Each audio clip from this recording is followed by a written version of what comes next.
بسم اللہ الرحمن الرحیم۔ السلام علیکم۔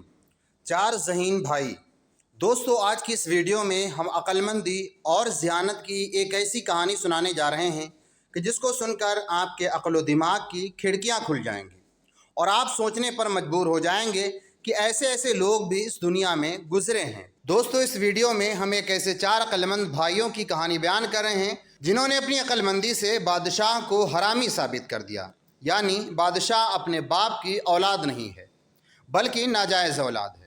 تو چلیے کہانی کو شروع کرتے ہیں۔ کہانی کچھ اس طرح سے ہے کہ نزار بن معد ایک بڑا رئیس آدمی تھا۔ اس کے چار بیٹے تھے جن کے نام مضر، ربیہ، ایاد اور انمار تھے۔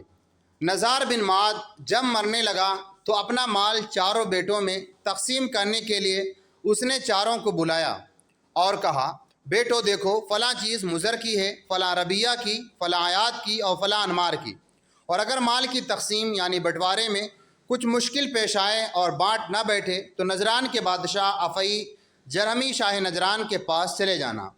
اس وصیت کے کچھ دن بعد وہ مر گیا۔ چنانچہ نزار بن معد کے مرنے کے بعد تقسیم میں مشکل دیکھ کر یہ چاروں بھائی بادشاہ نجران کے پاس پہنچنے کے لیے نجران روانہ ہوئے کہ چلو بادشاہ سے اپنے بٹوارے کا فیصلہ کرواتے ہیں۔ چاروں بھائی چلتے ہوئے جا رہے تھے کہ انہیں راستے میں انہوں نے ایک چرا ہوا کھیت دیکھا۔ مضر نے کہا کہ جس اونٹ نے کھیت کھایا ہے وہ کانا ہے۔ ربیہ نے کہا وہ لنگڑا بھی ہے۔ ایاد نے کہا وہ سست بھی ہے۔ انمار نے کہا اور اس کے دانت بھی کمزور ہیں۔ اتنے میں اونٹ والا اپنی اونٹ کی تلاش میں آ نکلا اور اس نے اونٹ کا پتہ دریافت کیا۔ مضر نے کہا تمہارا اونٹ کانا ہے؟ وہ بولا ہاں۔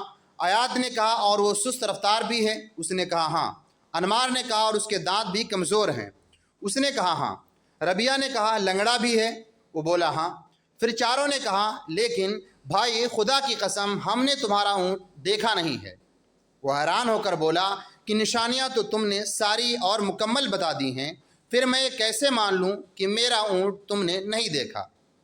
چاروں بولے بھائی واقعی ہمیں یہی ہے کہ اونٹ ہم نے نہیں دیکھا۔ بالکل نہیں۔ اونٹ کا مالک ان کے ساتھ ہی نجران پہنچ گیا اور بادشاہ نجران سے ان چاروں بھائیوں کی شکایت کر دی کہ چاروں نے میرے اونٹ کی پوری نشانیاں تو بتا دی ہیں مگر اونٹ دیکھنے کا انکار کر رہے ہیں۔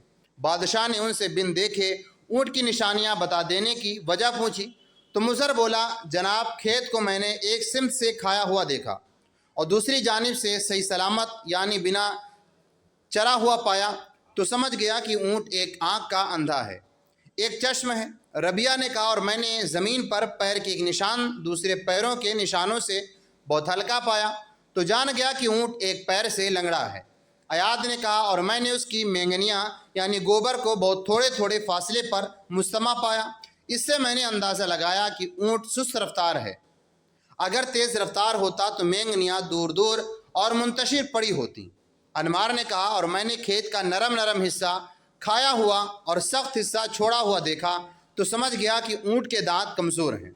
بادشاہ نے ان کی گفتگو سنی تو اونٹ والے سے کہا کہ میاں تمہارا اونٹ واقعی انہوں نے نہیں دیکھا، جاؤ اسے کہیں تلاش کرو۔ اس کے بعد بادشاہ نے ان چاروں کو مہمان خانے میں بھیجا تاکہ کچھ کھا پی لیں۔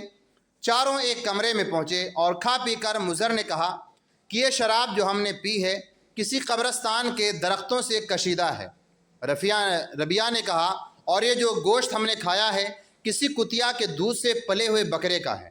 ایاد نے کہا اور یہ جو روٹیاں ہم نے کھائی ہیں ان کا آٹا کسی حیض والی وہ عورت جس کو مہینہ آیا تھا یمسی والی عورت نے گوندھا ہے۔ انمار نے کہا اور ہم آج جس کے مہمان ہیں وہ اپنے باپ کا نہیں یعنی بادشاہ حرامی ہے۔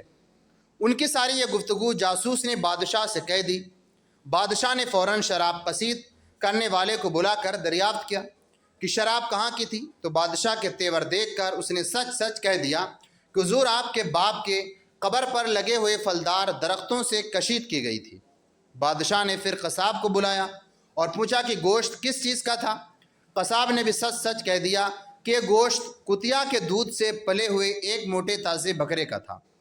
بادشاہ پھر گھر پہنچا اور آٹا گوندھنے والی کے متعلق تحقیق کی تو واقعی وہ حائضہ تھی۔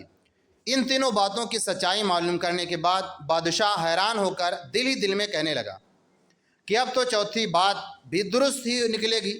میں اپنی ماں کے پاس غصے میں پہنچا اور تلوار لے کر اس کی چھاتی پر بیٹھ گیا اور کہنے لگا، سچ سچ بتا، میں حلالی ہوں یا حرامی؟ ماں نے کہا، بیٹا خود ہی اندازہ کر لو، حلالی ہوتے تو ماں کی چھاتی پر یوں سوار ہوتے۔ واقعہ یہ ہے کہ مرحوم بادشاہ سے میرا کوئی بچہ نہ تھا۔ میں ڈر کے گئی کہ اس طرح حکومت دوسروں کے پاس نہ چلی جائے، اس لیے میں نے زنا سے تجھے حاصل کیا اور مشہور تجھے بادشاہ کا بیٹا کر دیا۔